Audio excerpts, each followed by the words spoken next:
আসসালামু আলাইকুম সুপ্রিয় বন্ধুরা, যারা আওয়ামী লীগকে দেশে পুনর্বাসন ও ফিরিয়ে আনতে চান তাদের উদ্দেশ্যে আজ এই ভিডিও। বিলাসী জীবনযাপন করা একটু আওয়ামী শোনেন লীগ কি বলে। সরকারের সাবেক ভূমিমন্ত্রী সাইফুজ্জামান চৌধুরীর কেবল যুক্তরাজ্যেই ৩৬০টি বিলাসবহুল বাড়ি আছে, যার বাজার মূল্য $৩২ কোটি, বাংলাদেশি টাকায় ৩,০০০ কোটি টাকারও বেশি।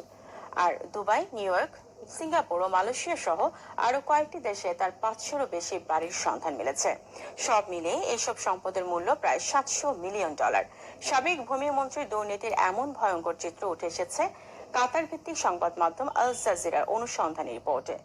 সাইফুজ্জামান শুনলেন তো বন্ধুরা, ৩৬০টি বাড়ি শুধু আমেরিকাতেই, তারপরে সারা পৃথিবী। আর কিছুদিন থাকলে হয়তো বা উনি সারা পৃথিবীর মালিক হয়ে যেতেন। মানে এটা একটা দেশ, যে দেশে আমরা বসবাস করি।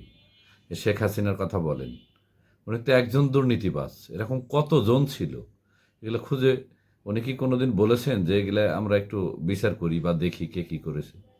অন্ধের মতো এ দেশের টাকা কিভাবে লুট হয়েছে, বিদেশে চলে গিয়েছে, এটা একটা কলোনি হিসেবে তারা ব্যবহার করেছে।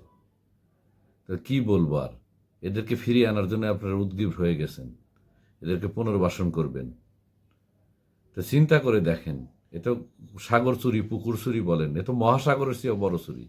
উনি একাই যদি এত টাকা এই দেশ থেকে নিয়ে যেতে পারেন, সে তার টাকা বানাননি মেশিন দিয়ে, তাহলে আরগুলো কি করেছে যারা চলে গিয়েছে?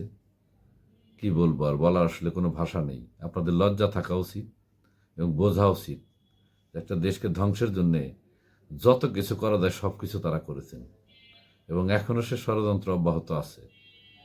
এ কারণে বলবো যে এই সমস্ত ওই পুনর্বাসন ফিরিয়ে আনা, এই সমস্ত চিন্তা মাথা থেকে বাদ দেন।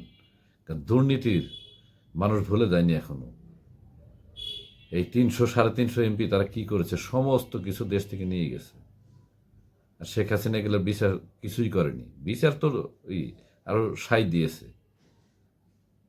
ধন্যবাদ সবাইকে, ভালো থাকবেন।